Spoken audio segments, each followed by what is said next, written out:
I traditionally will be recording our meetings because that way then I can create YouTube videos of them and post them, and then they'll be in a playlist.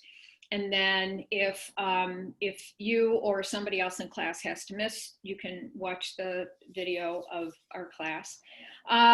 So I need to let you know that just for your own sake, for if you have any private information in your background, or if you want to use your video camera off or whatever. But I will be recording it because it's class content. For any of you who are just coming in now, I've requested that everybody rename themselves by their color group. And so if you would just put your color group name at the beginning of your name. So it'd be like blue Jaden, you can see that blue Lily. Oh, that'd be a pretty flower.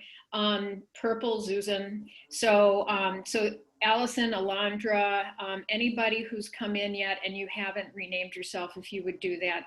And that's because Zoom is being stupid with putting people into groups for me. So, okay, so first thing, any questions so far? Yes. I just have a question about like homework. So I was just looking on the syllabus, and like it's divided into sections, right? And like on Canvas, it's like modules. Mm-hmm. Is that by week? Good question. Not necessarily. Okay. Because we have there are 15 weeks in the course. There are 12 modules. And we do have, like, Thanksgiving break is in there. And we also have exam days take up an entire day. And there are some sections, for instance, section 5, when we talk about the impacts, like the research on impacts on children, that's a big section because we have to cover young children, school-age kids, adolescents, and emerging adulthood. And so that generally will take a couple weeks. So the short answer is no. On average, I would say, in terms of our own class time, about one section will have 2 to 3 sessions of our Tuesday, Thursday class that we'll be doing activities and discussion and that. Okay, so it's not like readings per class. It's just like we have to read the section by the quiz date. Yeah, but don't worry about like taking the quiz and then we're not getting to that content for 4 weeks. Okay. They're approximate, and then that way we also can anchor the quizzes over a weekend. And there are some times, I think 1 or 2 times during the semester, where there's no quiz over the weekend because we're spreading it out. Okay, sounds good. Thanks for the question. Any other questions?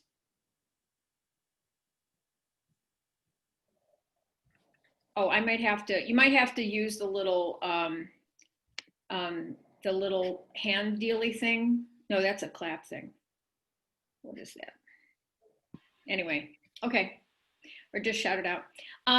The other, let's see. And then in terms of any reminders for the class, so as Ellen just noted about the quizzes, so tonight we'll open, Maggie, who do you have in your arms? Do you have a French bulldog? Yeah, this is Bocce. Oh. He's a baby, so. Oh. He won't leave me alone. He'll cry if I put him down. Oh. Okay. Well, welcome, Bocce, to the class. Sorry, I'm distracted by cute dogs and cats. And children. Back to the quizzes. So the quizzes will be over the weekend, and tonight is the first practice quiz. As I mentioned before, it doesn't count for any points, but it is really, really valuable. I mean, we don't do everything for credit in our lives, right? We do it sometimes just because we want to learn and because it's part of what we're being asked to do.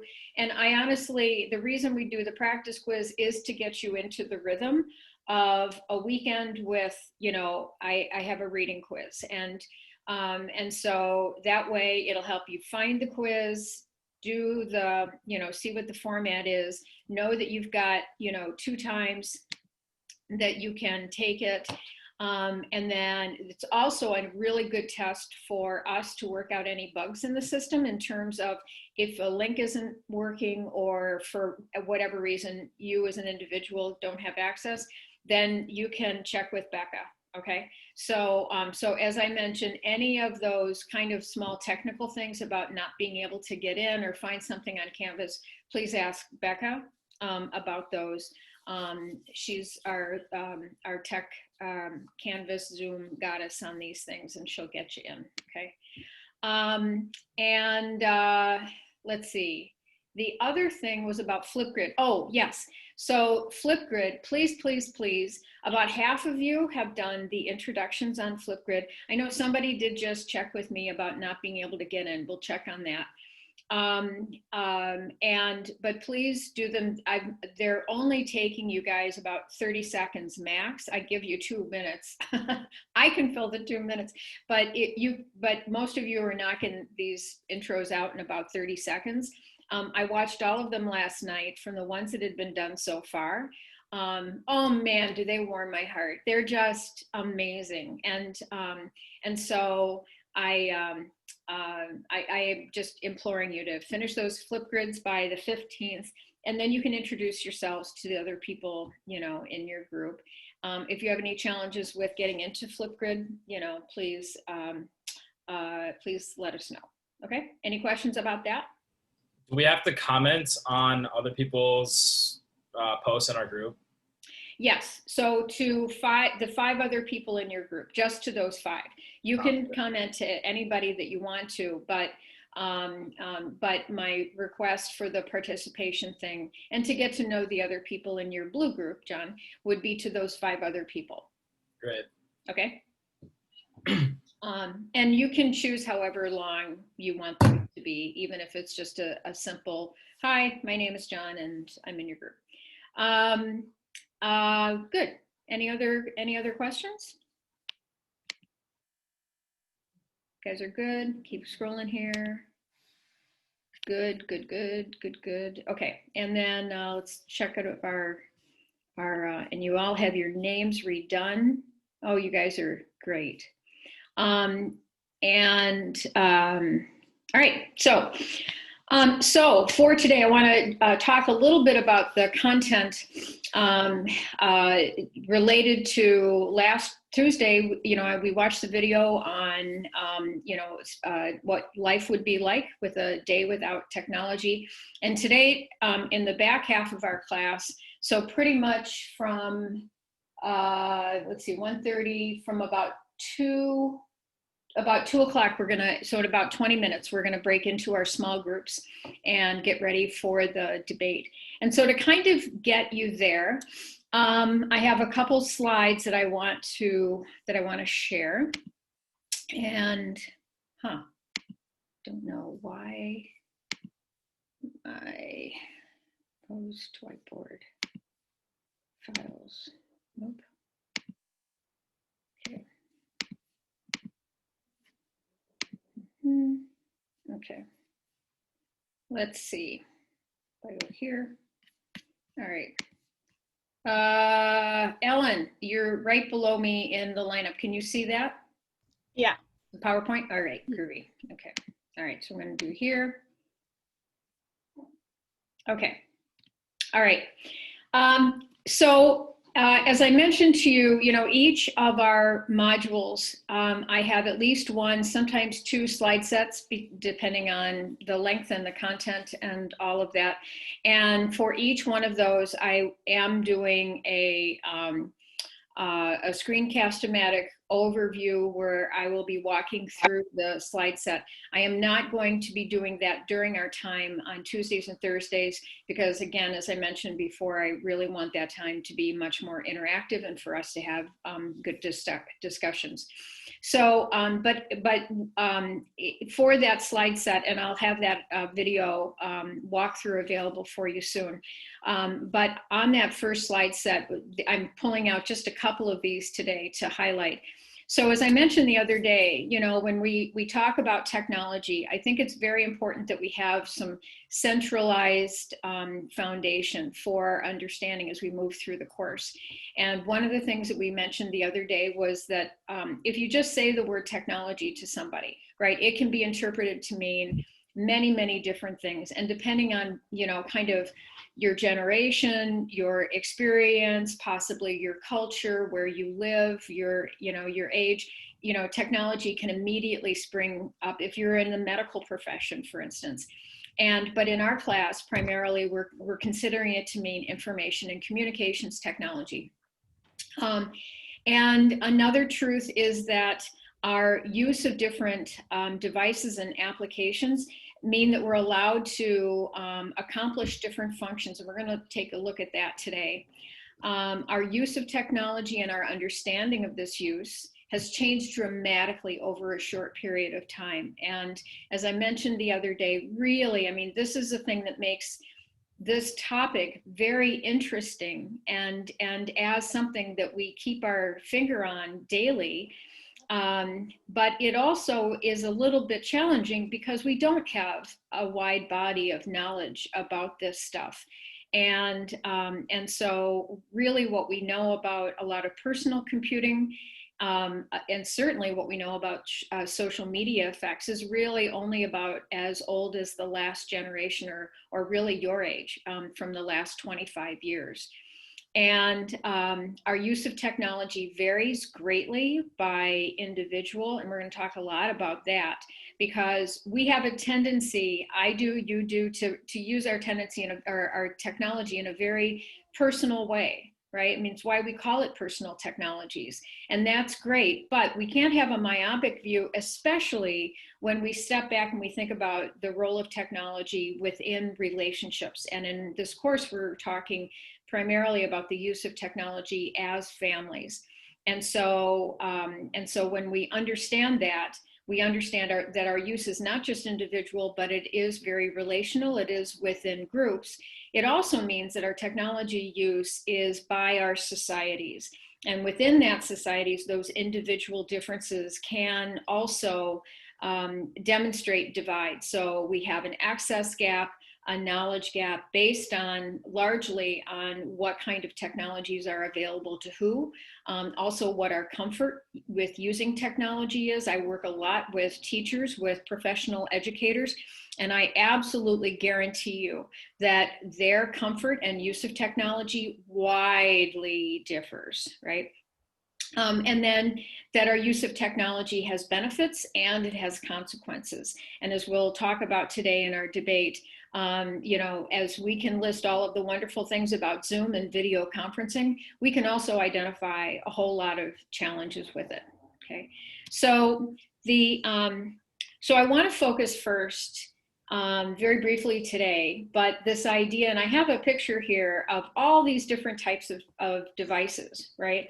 And so if you, I know that a lot of you have smartphones. So if you pull out your smartphone, you know, pretty much in that one phone now, you know, you'll have cameras, you'll have, you certainly can make phone calls, right? You have recording devices.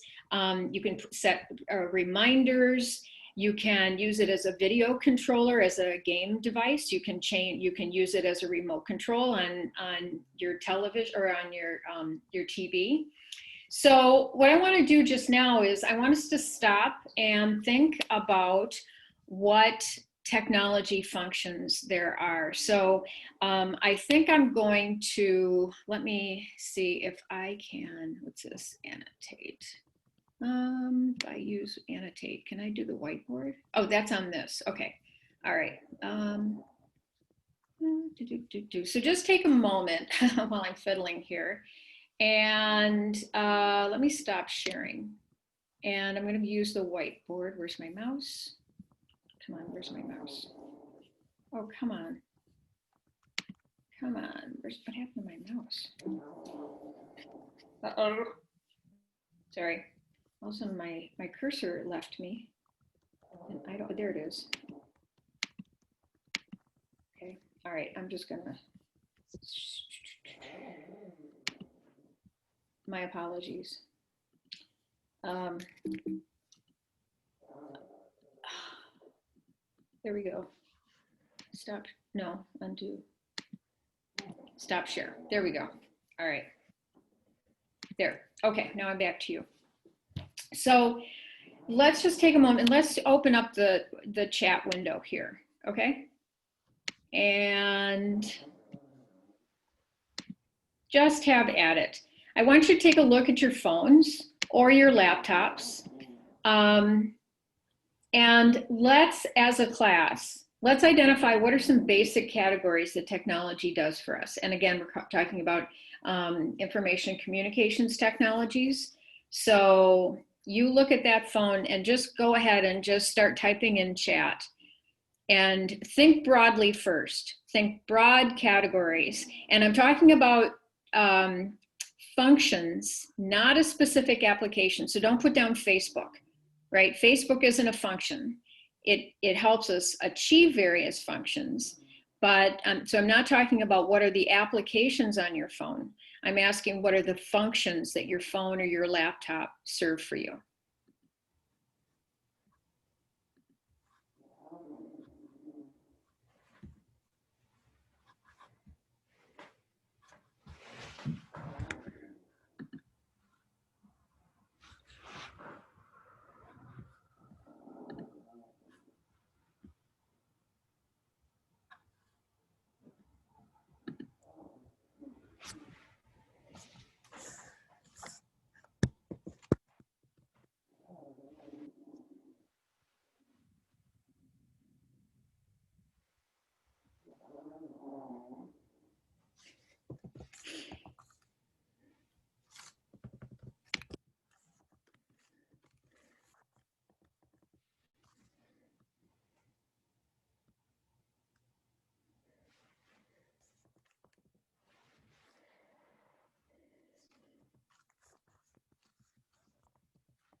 Great.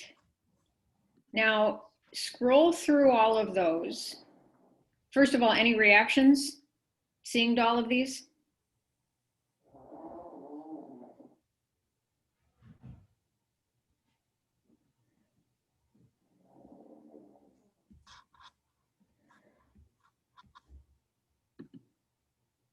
Okay, good. So as you scroll through these, now if we were to only have, maybe I push back, and so I research on people's use of technology. And as you scroll through here, even though we have some repeats, if I put into a survey, check all the ways that you use technology in your life. And I had to have this, I couldn't ask every single one of these. What might be major categories? So let's think 6 at the most.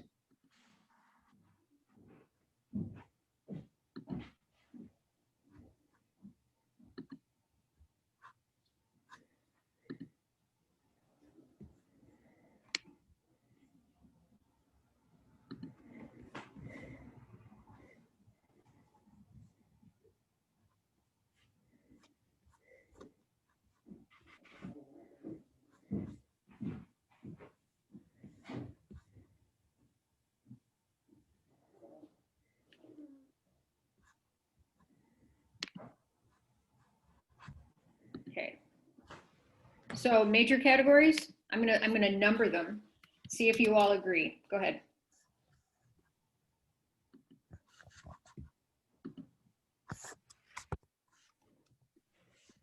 I think entertainment. Okay. Show of hands if you agree with entertainment as being a major category. Yeah. Okay. And what would be some examples of applications that would be offer us the functionality of entertainment? Like, oh, are we supposed to count them? Any way you want to. TikTok. Okay. Yeah, I was gonna say also like streaming like Netflix or Hulu. Okay, good. Okay, anything else? Spotify, music, okay.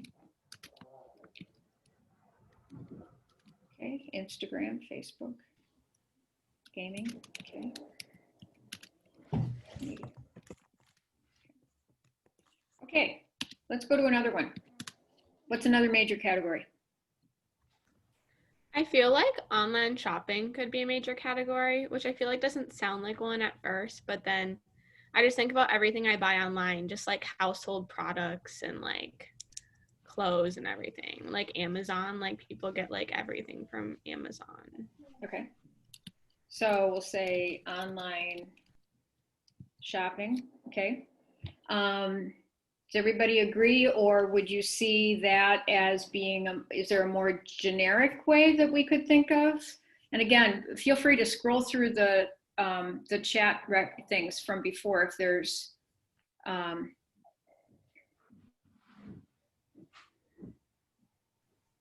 Maybe like e-commerce. okay. So what's the difference between e-commerce and online shopping? Allie? I don't know like the exact definition, but I feel like it maybe encompasses like a wide range of like financial activities. So is that like money management and banking and that kind of thing? Stock trading? No idea. Let's keep it there for right now. Okay. Any other recommendations on online shopping or subscriptions? Okay. That could be like personal care, maybe. Okay. We'll put personal care. Okay. All right, we'll come back to that one. There's lots of stuff we could put in there. Okay, another one, another major category. I said health was a big Health? category. Yeah. Okay. So like I know for me, I have an app to see a doctor and like the health app. Okay. Okay. So we'll say doctor reminders. What else? Other health things, functions that you fulfill or applications? Like fitness tracker, like calorie counter, things like that. Okay. And then like mindfulness apps. Yep.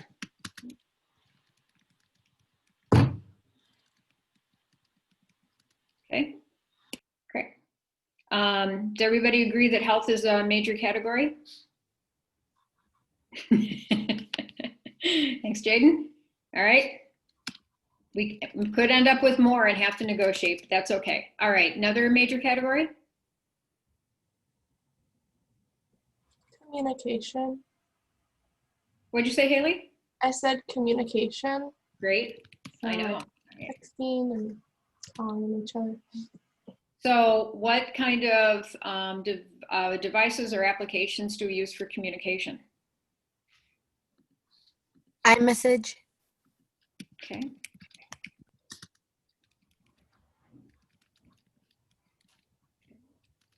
Texting. Maybe like FaceTime and Facebook. Okay. Voice calling. Does anybody do that anymore? All right, let's keep going. Another major category.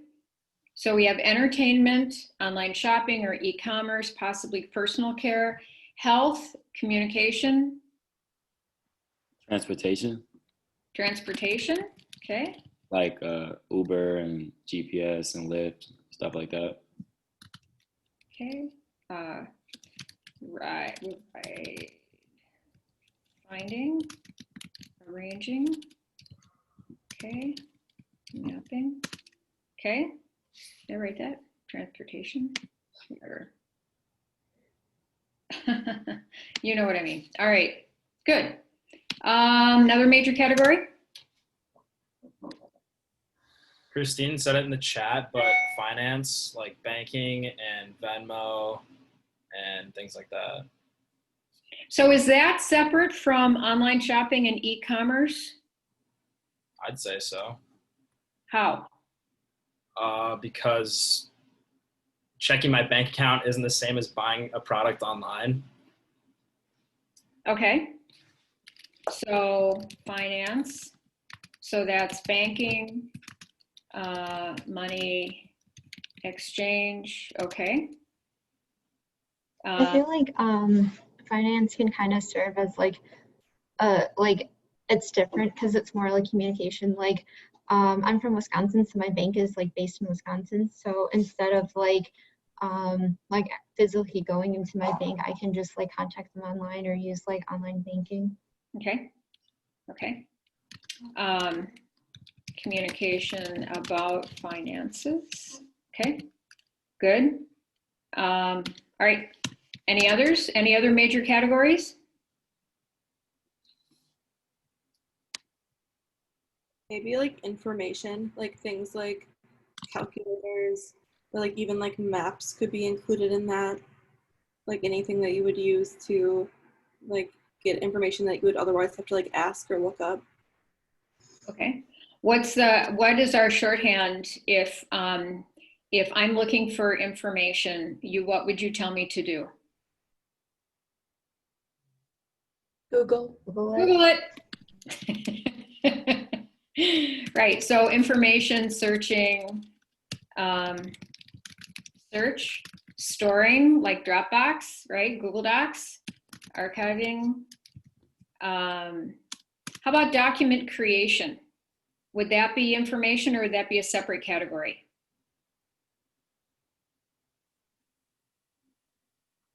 Even on your phone, you've got a notes feature. Certainly on your computers, there's Word. You use text-based programs to create documents. Is that information or is that something else? I would just like consider that the same as information because it's like just another way of like retrieving information as well. Okay. So document creation. Okay, e.g. Word, notes.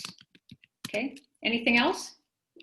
So we have, what do we have? We have entertainment, online shopping and e-commerce, health, communication, transportation, finance, information searching, creation. Anything else?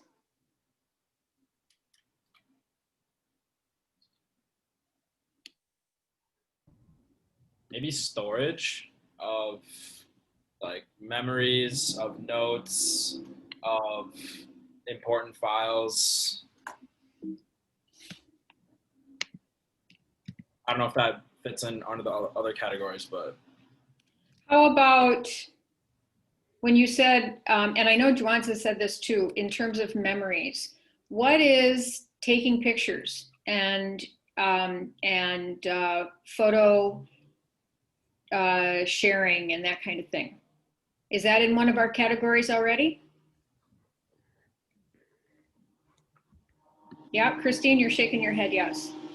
oh Yeah, I feel like photo sharing would be like under communication, and then like taking photos and like looking back on them would kind of be an information as well. Okay. So taking photos is information, storing photos and sharing photos is communication. I feel like they also could be under entertainment as well. Okay. Okay. I'm just wondering, is there anything for like personal, like utility, I guess? Like I heard calculator got mentioned earlier. I didn't see it get put under anything. Oh yeah. That like it helps you think or process at that very moment, I guess. And there's a few other things too in there, like maybe fitness tracking, and that could be under health too, but it's the smaller things like a calculator that would, I don't know, it seems like a utility type thing along with taking the pictures.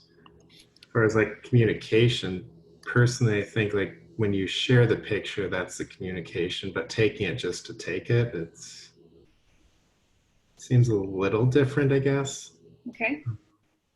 So Marcus suggested a utility category. Okay, and also Nazra has mentioned, so Nazra is alarm and timer. Would that be under utilities?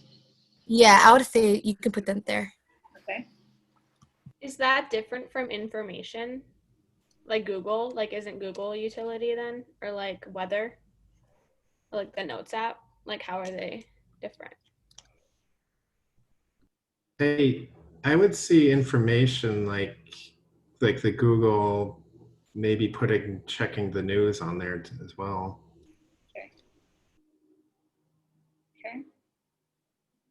You guys are amazing. I mean, this is exactly the kind of thinking I want you to be doing, right? Because we can do kind of micro closed in, what kind of function do I have? But then when you take something like information or information processing or information search, I mean, anything we think of, right, can be information.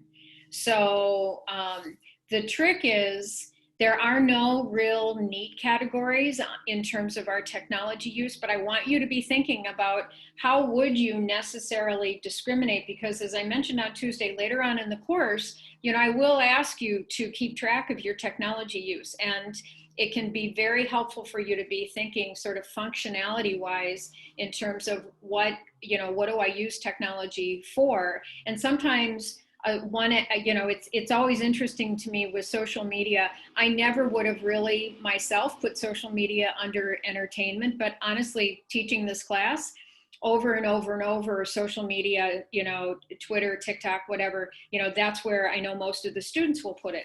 So be thinking, very broadly about sort of what are some neat categories that when you think about your own technology use. The other thing, and we'll, and I'll share these back with you so that you can start to tweak them a bit.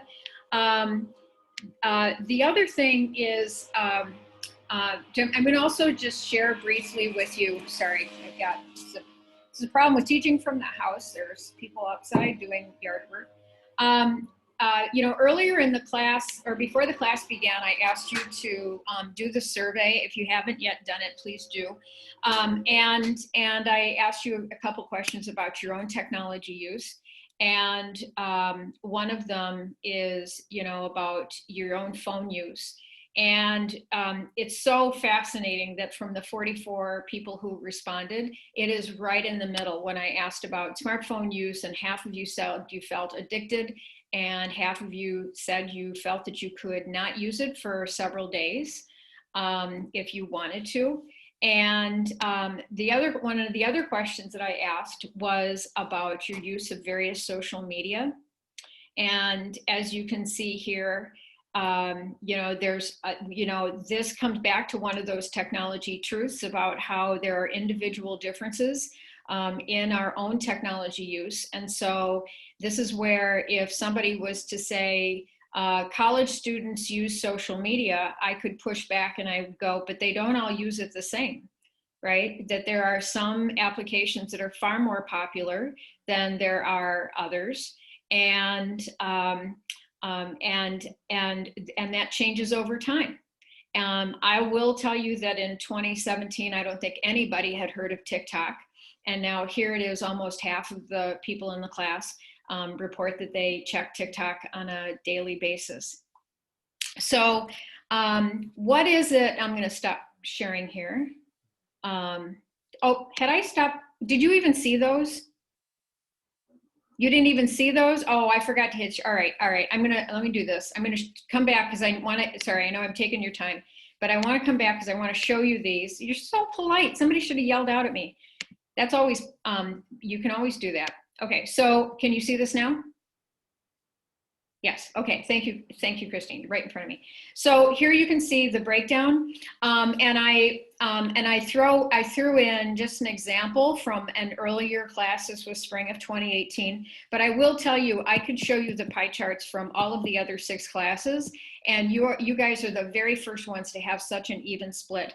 Generally, folks are a little, more folks would say that they have an addiction related to, or that they feel it more addicted to their phones. And then this is the slide just showing you the breakdown in terms of the various social media uses. So I'll just give you a sec to take a look at that. When you look at the percentages that use various social media applications on a regular basis, does that surprise you at all? No? Anyone?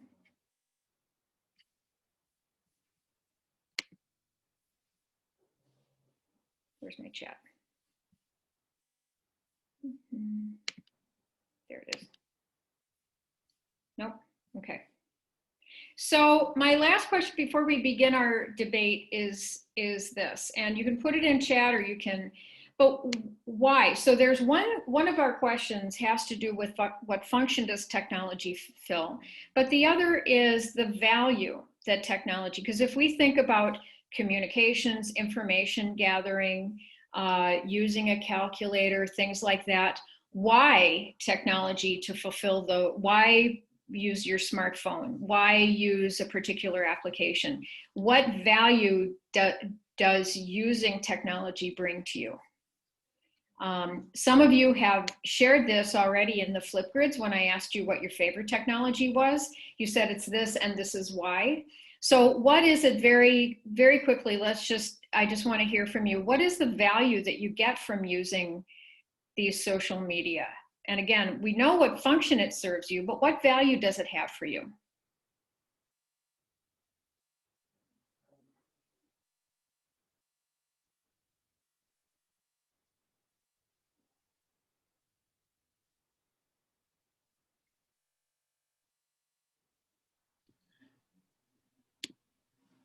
I'd say entertainment and meeting people, and yeah, probably those two are the biggest ones for social media. Yeah. So it's a matter of who we use our devices or our applications with, right? So, you know, if our friends are using Instagram, Snapchat, and TikTok, we're probably more likely to use those as well. I know I'm much more likely to be on Instagram because my daughter uses it. The feeling of joy, inspiration, somebody wrote efficiency. So it's not just a matter of using it, but that it's an efficient mechanism. The ability to stay connected, interest, so it keeps changing. And it gives me what I need to, right? Why would I go to a library? Well, there's lots of information there. Excellent. So you guys get the idea, right? So we're beginning to shape our use of, or our thinking about our use of technology in a very functional way, kind of breaking it down into what functions does it serve our lives and why is it valuable to us, right? So it isn't why one application versus another one, or what is it about technology in general, its efficiency, its effectiveness, that bring us joy in our lives.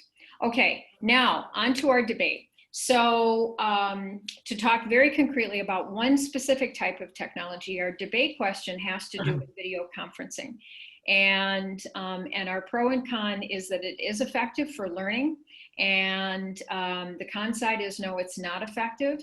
And so with that, I'm going to hold my breath and stop sharing and see if I can get you all into groups and see how we can do this. All right, so maroon and 1, 2. Are all my maroon people? There we go. Maroon, maroon, maroon. There's 5. Becca, you don't have this control, do you? I don't think so. Okay. Green. No, I can't do anything with the breakout rooms. Okay. And then green, green, green, green, green, green, green. Okay, good. And then orange, orange, orange, orange, orange, orange. Only have, okay, 4. And then blue, blue, blue, blue, blue. Okay, where's my blue? Yellow, yellow, yellow, purple. Oh, Noel, would you rename yourself with your color group so I can get you into the right place? And Lakeisha and Jawanza as well. If you would just rename yourself and just put your color at the beginning of your name. Okay, and then gold, gold, gold, gold, gold, gold, gold. Good. Red, red, assign. Red, red. And then meanwhile, while I'm doing this, if each one of you in your color groups would pull up your Google Doc, then when you meet as a group, you can review your notes. And thank you all so much for purple, for sharing those with us. There we go. Okay, I think we just have one more group, yellow, yellow, yellow, yellow, yellow. Okay, I think that's it. And then I'm going to go back. I've got a couple more people. Let's see. Maroon. Okay, let's see. Okay, I'm going to open the rooms, and if you don't get into a room, you're I'm going to put you. You'll get an invite soon. Okay, you guys are all good. You're going to talk about your notes, and then, so here's the deal. I'm going to ask you, so I'll give you about 5 minutes, go over your notes, but here's one of your tasks is to identify who's going to be your speaker. Okay, so that's just the person who will represent your group, that when you're called on, you'll offer some points. Okay, it'll just go a lot smoother than if everybody tries to talk at the same time on a group on pro or con. Okay, so I'm going to open up the group. So review your notes and pick a speaker.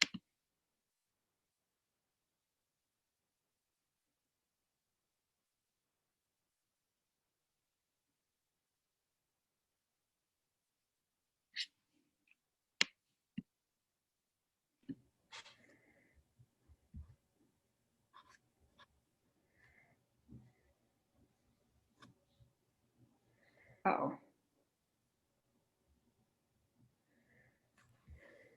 You know why? Was I supposed to get transferred to my group? Yeah, let's see. How come? Oh, It there. says please wait to be assigned. Yep, there we go. Okay, Jawanza, you're going to blue. Nazra, you're going to green. Go. Allie, you're going to maroon. Jaden, you are going to, Jaden, come on, orange. Lakeisha, oh, I'm gonna have to come back. Tyler, you're also going to orange. Here we go. Okay, you should get an invite. And then Lakeisha. Lakeisha, do you remember what color group you're with? I was with yellow. All right, so I'm going to send you over to yellow. There you go. Okay.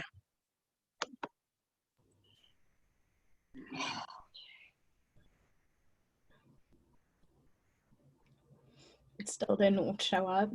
It didn't work.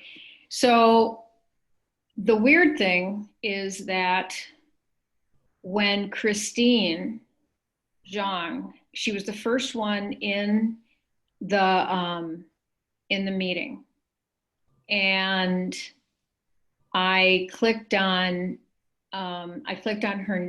breakout rooms, and she was in a breakout room. Okay. Then I watched as others joined, went back to breakout rooms. They were not. And Christine was not. Oh, it took her out of a breakout room? It did. That's weird. And so this time, nobody was. Oh, wow. So all I can figure is, having them use the color didn't take too long. No. It's obviously not ideal, but yeah.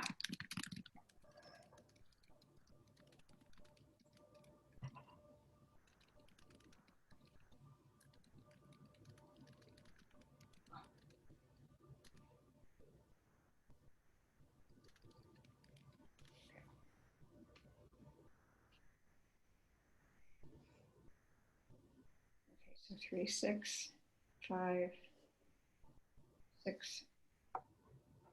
4, 6. We had one person drop, I think, but someone else is in the class. The number's still at 48. Okay. Okay.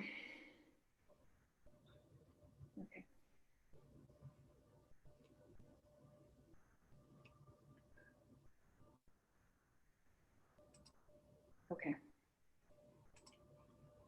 Well, you know,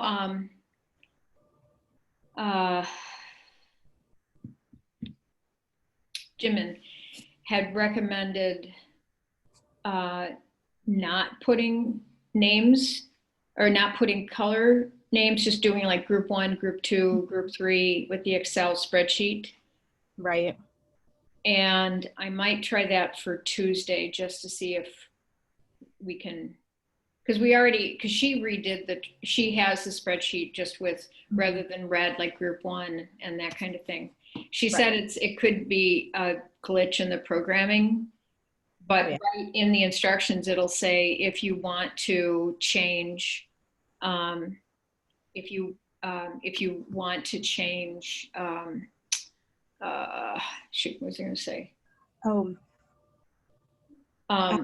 It said like as you do the setup, you can change the group names, and you can even put in a question you want people to talk about as the group name. So, okay, all right.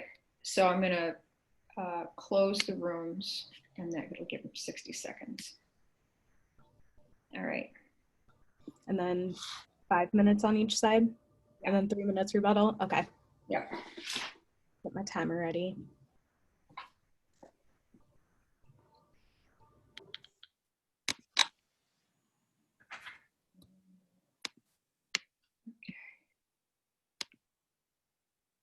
Okay.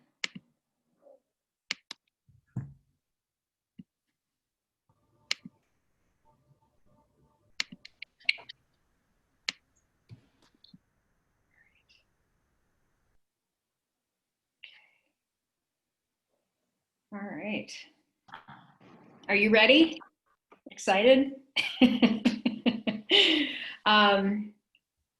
First of all, props to you all for doing this, for like muddling through this with me. Never had a debate with 48 people through Zoom. So I think the way we will do it, Becca's going to be our timekeeper, and we will do pro. We'll do 5 minutes on the pro side, and I will just go down the color groups and just say like red, purple or whatever, and then you'll have, you can state your point. And so we'll have 5 minutes to get through as many points as we can in the 5 minutes on the one side, and then we'll go to the con side, and we'll do the same thing there. Okay.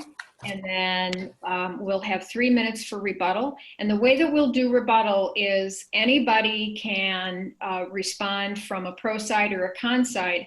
But the way that you'll let us know is if you want to, is to use one of the, the little thumbs up thingy or hand up, meaning that you wanted to talk. Okay. And then that way, because we figure you're going to be doing rebuttal to particular points that the other side has made. Okay, so let's just do this quick. I don't have my notes right here in front of me in terms of the color groups. The pro colors were what? Yellow. Okay, thank you. Red. Orange. 3 more. Gold was pro. Gold, okay. 2 more. On the assignment, it says that the pro is red, yellow, orange, and gold, and then the con is blue, green, maroon, and purple. Okay, thank you. Oh, they're great. 4 and 4. Okay, blue, green. Thank you. Purple. All right, so you guys ready? Becca, you ready? Becca's our timekeeper. All right, go. Yellow.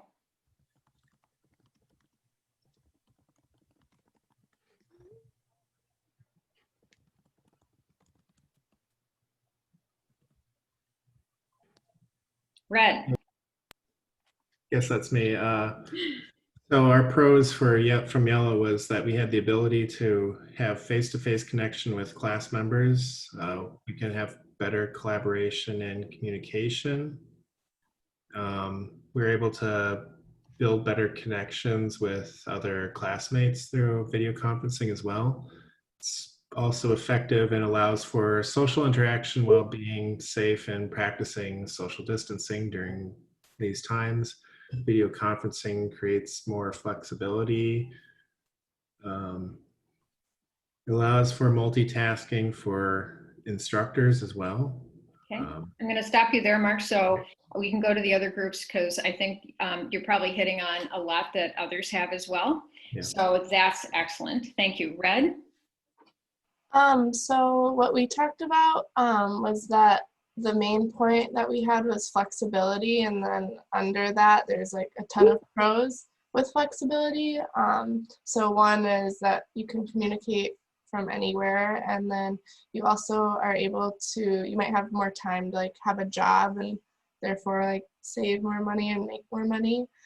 And then another point we had is it kind of felt like it might be easier to communicate with your professors, just because you can at any time, and if you're usually nervous about talking to them in person, it may be easier to do it over email or Zoom. And then the last point that we talked about was that since right now there's not really any other option, it's not the safest for us to meet in person, this is kind of our only option. So that's what we got. Great, thanks. Orange?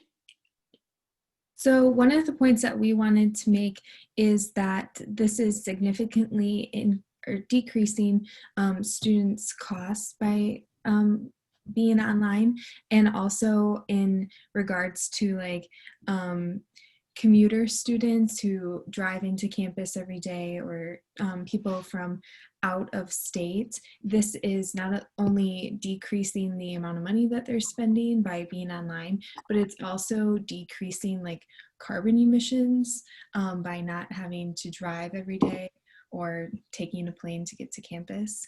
And it is saving money and allowing people to have more time to have a job, as Haley just mentioned. Thank you. And last but not least, Gold. Okay, I'll be speaking for the Gold group. So a few points.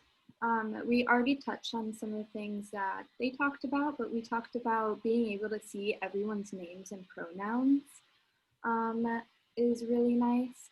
And for students who are hard of hearing, the software available for live transcriptions can be very helpful. And we also said that having chat available for people who are not always comfortable speaking in person out loud in a classroom can be extremely helpful as well. Okay, thank you. Becca, how are we on time? A little over a minute left. Great, okay, so that just opens it up to all four groups. Anything additional you'd like to mention? By having online classes, it also takes the liability off of the university's shoulders of being responsible for their students testing positive, because everyone is home online, so that liability isn't on the school's shoulders. Okay. Cool. All right. Becca? Anybody else? If we're about 30 seconds. okay.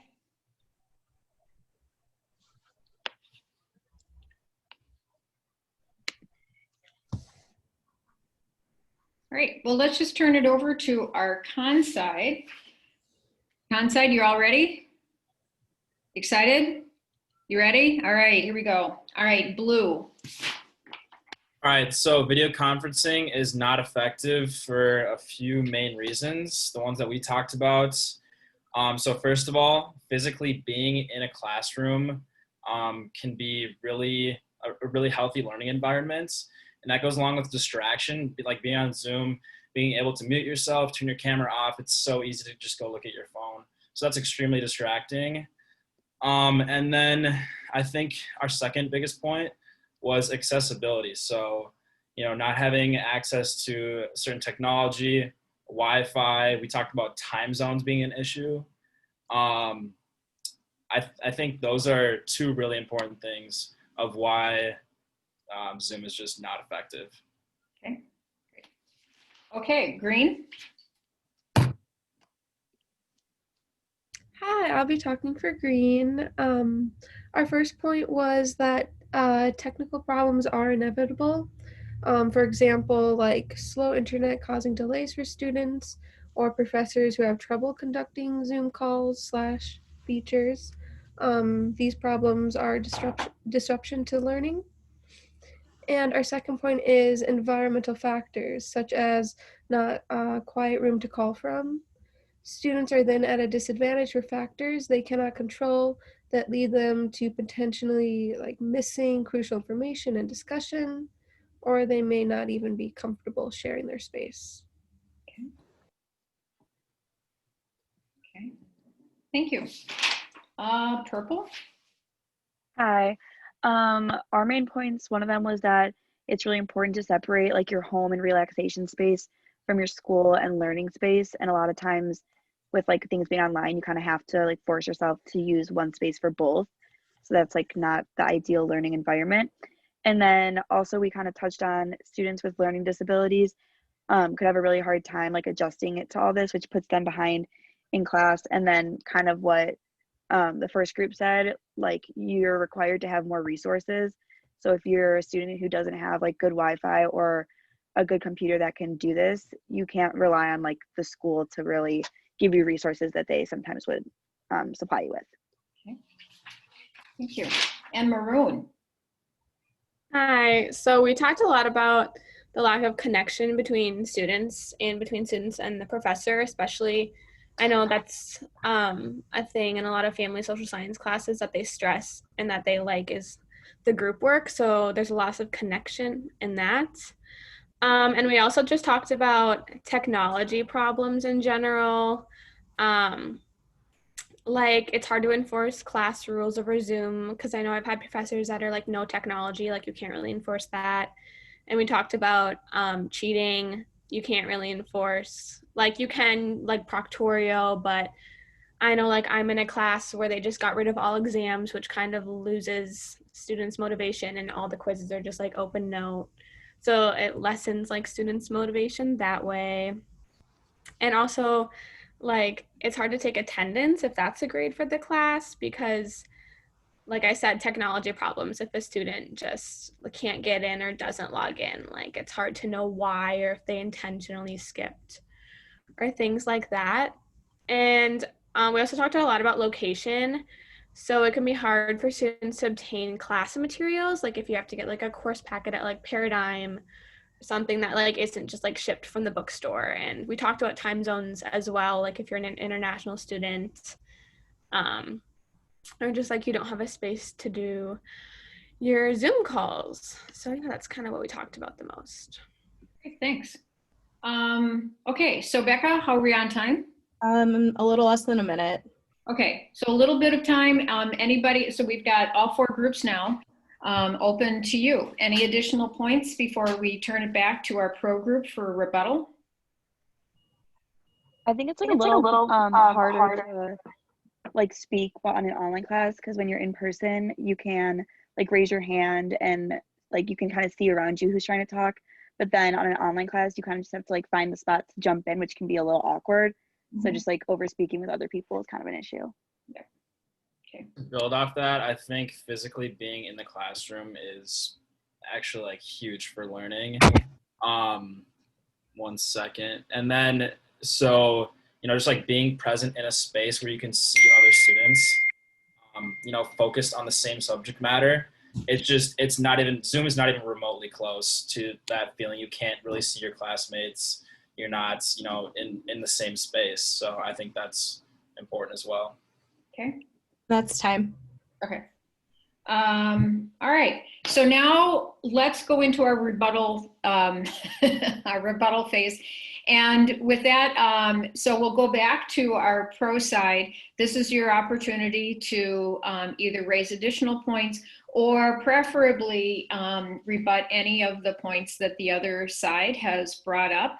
And I'm particularly interested in this, not that you, anyway, in this connection thing. And I heard both pro and con in terms of connectivity. So anyway, but the way that we'll do it is we'll just try to do a hands up or thumbs up or just some indication that you want to talk so that we know that you're interested. Okay, so with that, let's start with our pro group. Any rebuttals? Yes, Haley.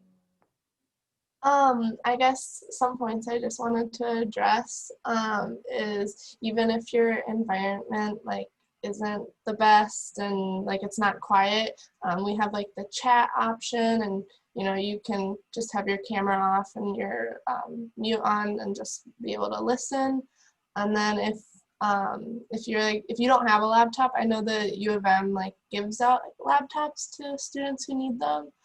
And then as for the like cheating, I definitely get that, but there is like some softwares like Proctorial where they can like, they basically record you, and or you can also like do Zoom calls and the teacher can like watch everyone, but yeah. Great, thanks. Anyone else? Yes, Christine. And then Sarah. Also, like, I don't know, something that was brought up was that like Zoom isn't like very good for learning. But it's like if we don't use Zoom, then like what are the alternatives? You know, like I get that like it can be inconvenient, but the alternative would be like not meeting or just like not having classes, which is also not great. Okay, great. Sarah? And then Haley. Yeah, so the con side brought up the inability to connect with other students in your class on Zoom, but I've actually experienced the opposite of I've now more connected with my students and professors than I ever have been in an in-person class. In in-person classes, you typically do introductions on the first day, and then you never talk to anyone again the rest of the semester. But so with Zoom, you are seeing everyone's face every day and you're seeing their name associated with their face, which to me makes it more personal of I recognize your face but I also know your name now. And I think that the Zoom environment is a little bit more welcoming and inclusive to all people. Like just today, there were a few times where if we were in person, there might have been like some awkward silence of no one answering. But since we were on Zoom, people were able to contribute to the conversation via the chat, which is more comfortable for more people to get involved with class, which isn't an option in person. Great, thank you. Haley?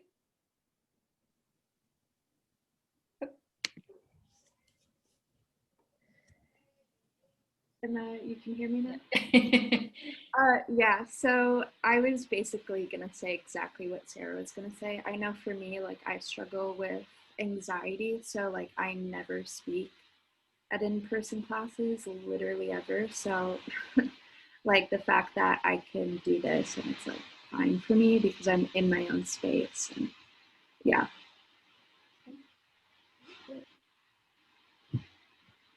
Oh yeah, Ellen.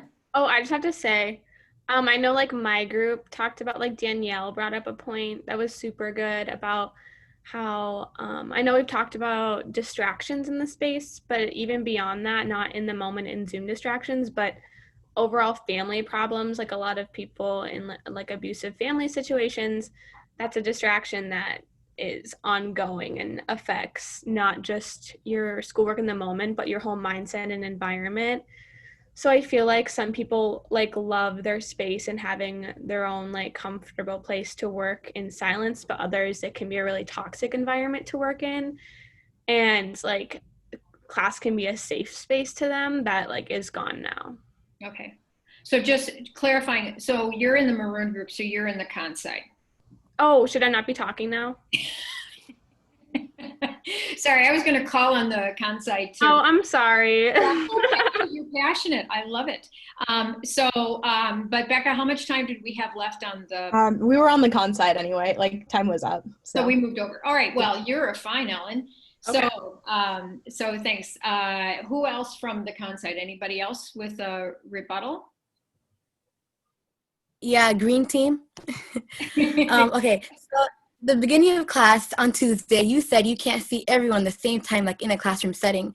You know, a lot of teachers, they be asking their students, like whoever has a question, raise your hand or whatever. And it's annoying scrolling through the pages, seeing like who's raising their hand and who's not. Now we waste a lot of time as well. And I don't know if you guys seen on TikTok, but there have been videos of students recording their Zooms without classmates' consent, leaking their Zoom ID and password, pulling pranks on teachers, acting up in class. Many teachers are stressed over this, and this takes away learning time from a lot of students. And I don't know about y'all, but this screen's not effective. And slacking off, another con is slacking off, turning off videos and doing something else and being totally distracted. And there's like a digital divide in the country, and not all students have access to internet that can support distance learning. And lastly, some classes like labs are most effective in person, like chemistry. And like, so if you'd have everything online, that would take away all the fun, you know? That's all, folks. I'm just stunned by the whole TikTok thing. I mean, in terms of, do I have to watch my back that there's going to be a No, I know, me too. I'm like, am I gonna pop up my own For You page, like people recording the Zoom sessions? I don't know. Thanks, Nazra. Anyone else to rebut from the con side? I would also like to add to Nazar's point, like for the digital divide thingy, like even if the university is providing laptops, which I don't think all smaller schools can do, you still encounter the issue of Wi-Fi and the quality of Wi-Fi that someone has. Not all Wi-Fi can support, like if there's multiple children in the household, not all of them can support multiple Zoom calls going on at the same time. And also just like growing up with a laptop, it's easier for certain people to like troubleshoot any problems they might have on Zoom, giving them an advantage because they come from a family that had more money, which kind of like I think will, for certain people, will like eat away at the effectiveness of their ability to learn. Mm-hmm. Okay. Cool. Anyone else? Oh, and also video session, like teachers can like pre-record instead of having video conferencing. Mm-hmm. You know? Okay. This is terrific, you guys. So we've got 5 minutes left. Let's just, so I was taking notes here. And you know what, I'll just make one observation is I was interested that no one brought in what learning means, right? So, and I intentionally put that in as effective to learning, not just effective, but effective to learning. And it's perfectly fine that you didn't. I thought someone might say, it's like connectivity, for instance. Why do you care that much that you are connected to each other? How does that impact your learning? So I'll just ask you that. So you mentioned pro and con, that it's good for connectivity with your classmates. It's not that great for connectivity with your classmates. How does connectivity relate to your learning? Anyone? I feel like Getting other, oh, you sorry. go. No, it's okay. Getting other people's opinions and like hearing what other people have to say, it just helps because you get a different perspective and like a different worldview in a way. Okay, thanks, Samuel. Okay, Grace? I was pretty much gonna say the same thing. So that, and also like when I like doing homework and connecting on just like assignments and everything, I like to confirm like what's going on with my classmates just in case like I'm doing something like completely off. And so I think like with Zoom, at least for me, I guess I haven't experienced it as much yet, but like in class it was so easy for me to just like ask the person next to me like, hey, like what's going on, or like what do we have to do for next week. And with Zoom, like unless I have a friend, it's a little bit harder to just like chat someone and be like, oh, like do you like want to connect on this or something. So just stuff like that. Mhm. Thanks. Anyone else about this idea about connectivity or your class, being in a class with other people face to face or online that affects your learning, and why?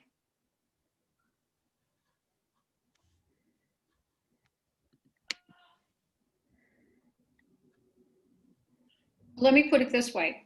Would you rather this, because I'm sure, you know, I know most of you are somewhere between late sophomores or juniors or seniors, so you have experience with online classes.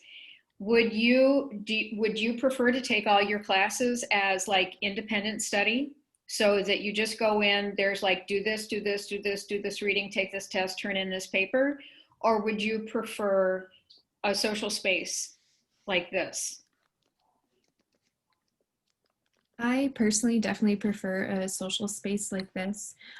Just this semester, I have 2 courses that don't have any Zoom meetings or anything. All of the lectures are pre-recorded, and I definitely feel a lot less motivated to do those courses because I think having this connection creates a sense of community and a sense of accountability of like, I have to tune into this every week and like see everyone and everyone sees me. And so like, I know I'm a part of something, but just doing the courses on my own, it doesn't feel as fulfilling, I guess, of no one is checking in on me. I'm not seeing other people and we're not interacting with the material.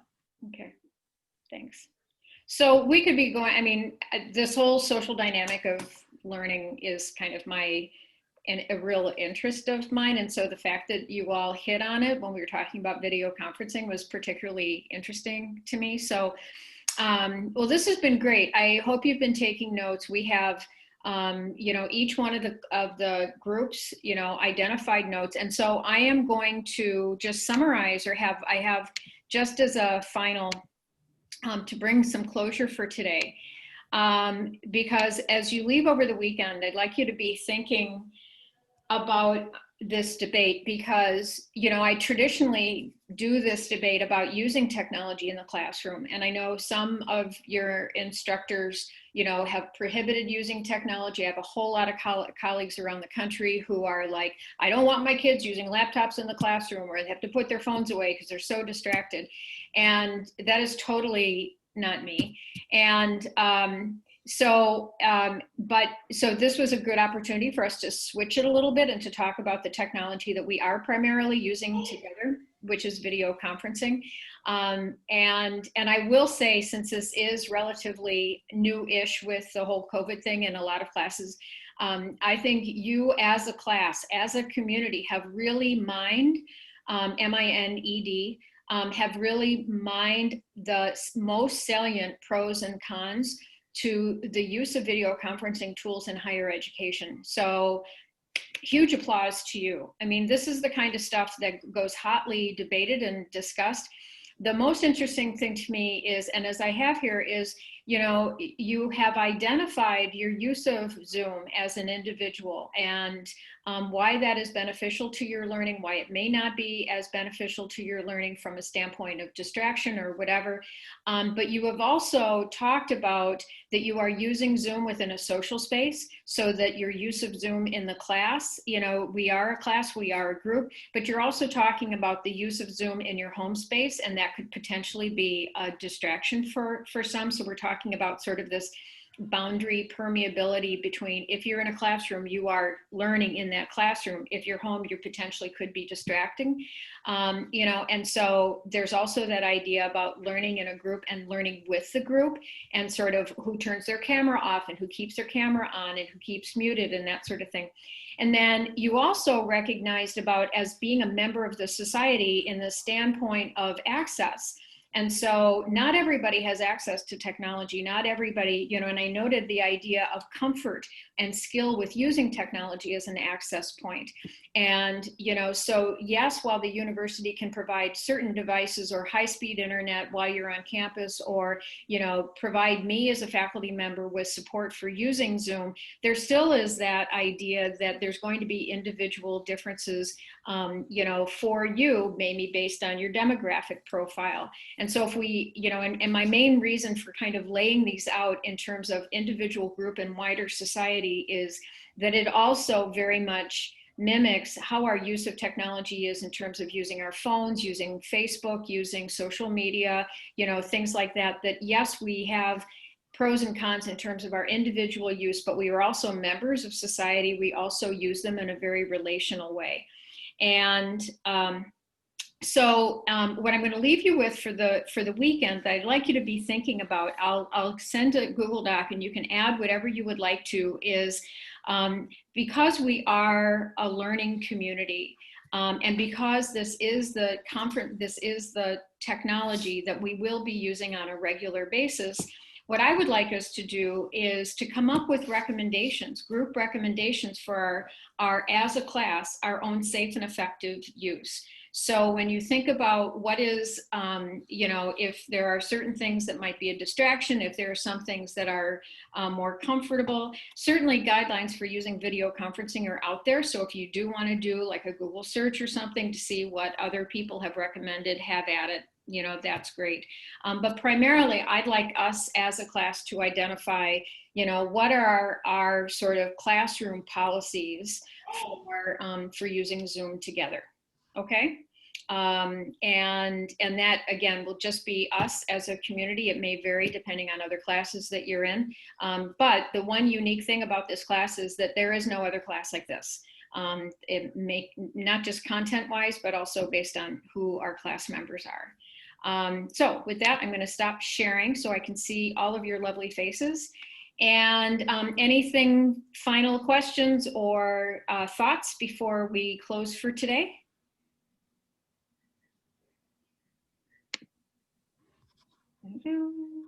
Nope. Okay.